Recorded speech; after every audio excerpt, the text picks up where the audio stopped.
Tráfico ilícito de substâncias entorpecentes. Pena, 12 anos de reclusão. Pena, 6 anos e 3 meses. Lavagem de dinheiro. Pena, 6 anos de reclusão. Pagamento de propina a funcionário público. Pena, 6 anos. Tráfico internacional de armas. Pena, 15 anos e 6 meses. Homicídio qualificado. Pena, 120 anos de reclusão. Boa tarde. Boa tarde.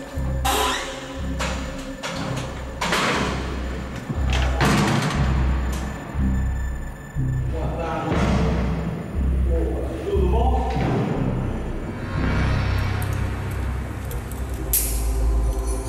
Pelas próximas 2 horas, as algemas não serão necessárias. Como é que você gostaria de ser tratado nessa entrevista? Como Luiz Fernando da Costa ou Fernandinho Beiramar? Luiz Fernando da Costa. Mas Fernandinho não é mais coloquial, não é mais... Mas é um nome que a sociedade me impôs e que eu não concordo muito com esse apelido que me... Você acha que ele pertence ao passado? Acho que sim. Vou tentar fazer por onde pertencer ao passado. Luiz Fernando tem 51 anos. Está preso há 18. É tanto tempo que ele já se sente íntimo dos funcionários do presídio. Acostumado, nessa continente. Você foi condenado a quantos anos de prisão? A minha condenação total ultrapassa os 200 anos de cadeia. 200 anos. Ele já passou pelos presídios de Rio de Janeiro, Belo Horizonte, Presidente Bernardes, em São Paulo, Catanduvas, no Paraná, Florianópolis, Brasília, Campo Grande, Porto Velho, Maceió e Mossoró. Foram ao menos 7 transferências sob forte esquema de segurança. Com agentes federais, carros blindados, aviões da Força Aérea. O que faz dele o preso mais caro do sistema, segundo o Departamento Penitenciário Nacional. A maior parte da entrevista, Fernando se mantém tranquilo, frio. Analisa bem cada resposta que dá. Isso é história, balela. A gente, é como eu falo, eles pegam uma frase, usa fora do contexto e vira verdade, entendeu? Mas nem sempre ele consegue se conter. Depois que você é eleito, você tem que manter aquilo ali. Tua base de apoio, como é que você vai manter a base daquilo ali? Isso não impede de revelar segredos de uma vida inteira dedicada ao crime. Condenado a 200 e poucos anos de cadeia. Para mim, tanto mais, se vier 10, 30, 40, 50, não haveria necessidade de eu estar aqui. Eu já cometi tantos crimes de estar me querendo passar como santinho disso. As execuções.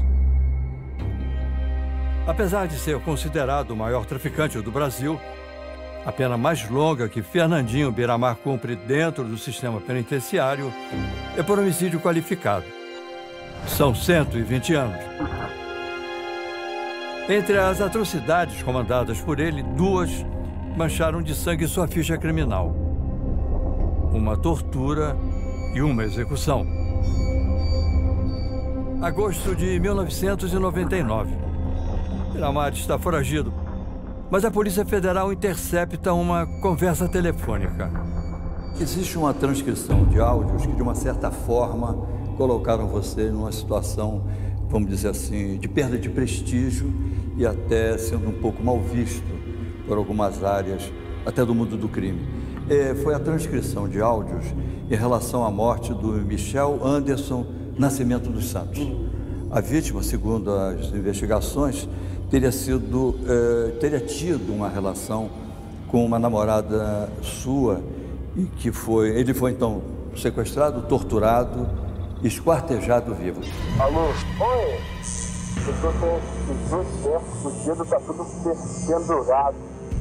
Tá pendurado? Tá pendurado. A orelha direita, arrancado tudo. Não dá pra ouvir, não. Eu tô escutando só um bagulho de fazer assim, ó. E na orelha esquerda, arrancado um pedaço só pra mim tentar ouvir, senão eu nem ia conseguir falar com vocês. Onde você estava quando mandou matar o Santos? A primeira pergunta que eu te faço é o seguinte. Pela sua experiência de vida, você acha que uma pessoa mutilada dessa forma teria condições de conversar comigo da forma que estava conversando? Você acha então que essa gravação foi o quê? Uma fraude? A voz era sua? Não estou dizendo que tenha sido uma fraude. Eu acho que tem coisas nesse processo, já fui condenado nesse processo. Tem coisas ali que, se eu for falar, não estou falando que justifica, não. Mas a gravação é diferente, Fernando. A gravação, ela reproduz exatamente o tipo de sentimento que você sentia. E se for a montagem? É de que você teria prazer. O que eu estou querendo te dizer é o seguinte: as razões, eu não estou falando de nada justifica o que eu fiz, não estou falando isso. As pessoas não entendem. Às vezes você toma certo tipo de atitudes no calor do momento, ou então porque você tem uma razão de tomar aquela atitude. Beiramar tenta justificar o injustificável. Garanhão, né? Boa, não, senhor. E às vezes que ela acho que está fraturado, que eu vejo disfarçado. Não, mas eu não vou deixar ele fazer isso contigo, não. Porque ela tem que estar inteira, pô. Ela tem que estar inteira. Vem pra cá, quando você for embora pra casa, vou mandar um táxi te levar até a porta de casa. Não, quer ir primeiro pro Duque ou quer ir primeiro direto pra tua casa? Tô Fernando? Não. Pro Duque. Quero usar um táxi pra avisar minha mãe, por favor. Ah, tá bom. O táxi não chegou. A ordem estava dada. Disparos são ouvidos. Só uma pergunta nessa história 20 anos depois ainda persiste. Onde estaria a ex-namorada que teria tido um caso com Michel dos Santos e provocado a ira do traficante? Agora, o que aconteceu com a Joelma, que era sua ex-namorada, e que ela praticamente desapareceu? Uma pessoa que apronta o que ela aprontou ia dar destino. Tô aqui, tô aqui. Ô Meirelles, vem me entrevistar aqui. Você acha que ela tinha medo de também sofrer o mesmo tipo de punição que você impôs? Com certeza, com certeza. Você seria capaz de naquele momento, cabeça quente? Eu acho que na época... pela sua eu amada? Eu acho que dizer que eu não seria capaz, então eu estaria sendo hipócrita, né? Mas eu acho que naquele... Ela escapou por pouco? Eu acho que... O que aconteceu com Joelma permanece um mistério. Assim como muita coisa envolvida na chacina de Bangu 1. Quarta-feira, 11 de setembro de 2002. Rio de Janeiro. 8 horas da manhã.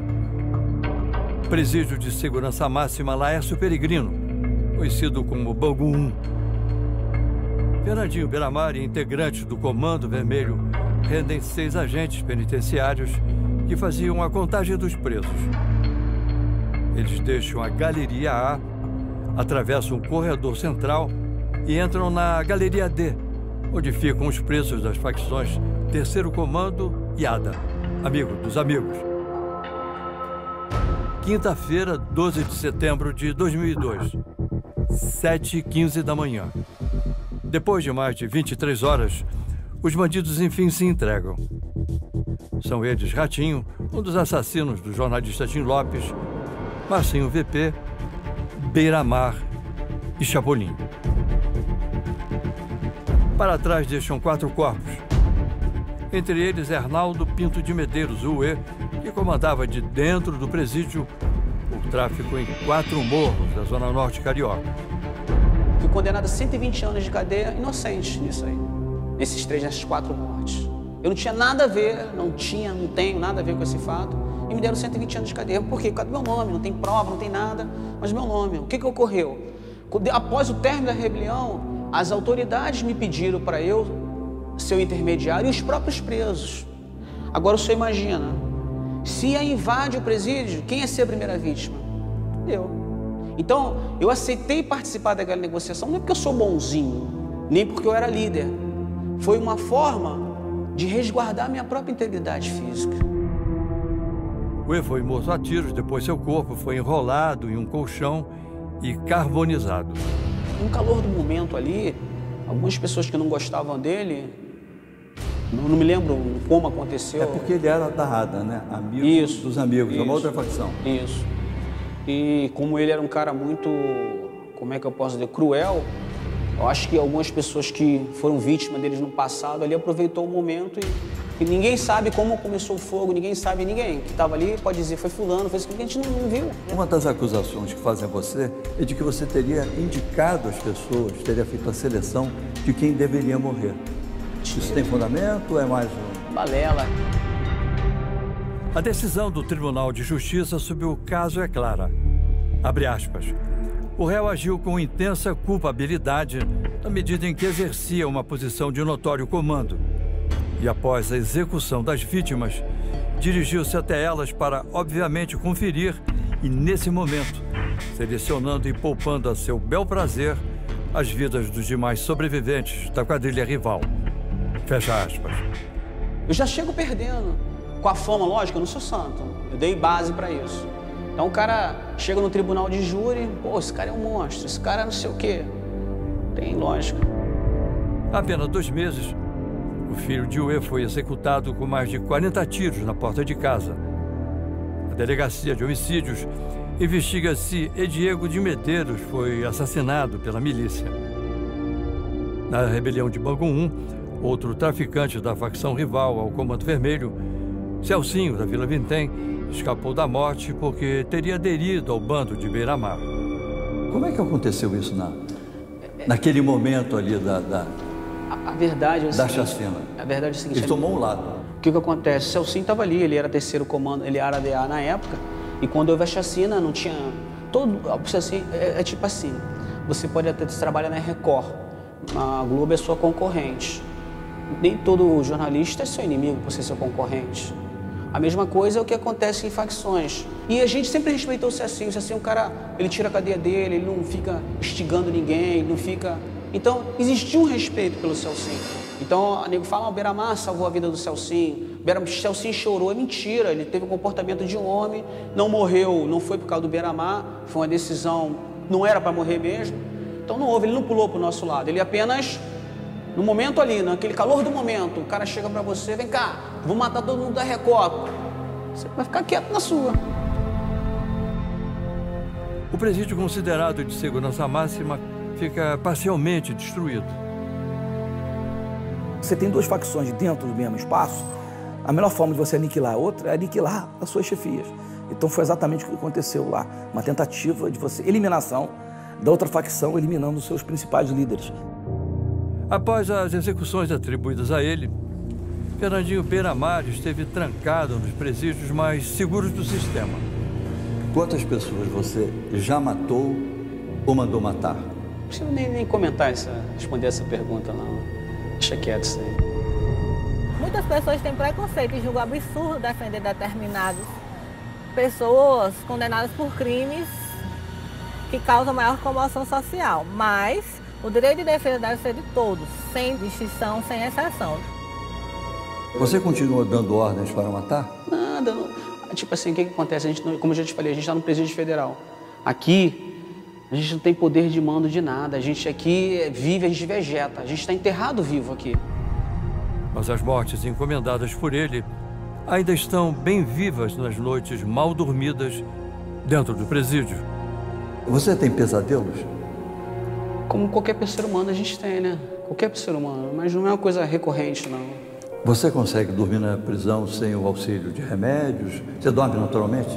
É difícil as pessoas que estão numa situação como nós estamos aqui conseguir dormir. Tem épocas que eu durmo sem remédio. Atualmente eu estou dormindo à base de remédio, porque eu não estou conseguindo dormir porque tá, tipo assim, muita coisa tem acontecido, então estou num momento muito conturbado na minha mente. Mas tem épocas que eu consigo dormir sem nenhum tipo de remédio. Nesses momentos de insônia, quais são as imagens ou os crimes que passam diante dos seus olhos?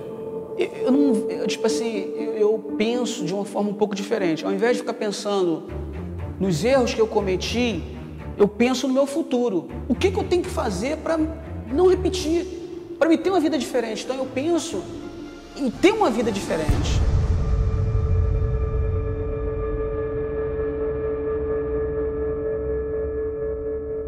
Curioso? Baixe o Play Plus em playplus.com, na Google Play ou App Store.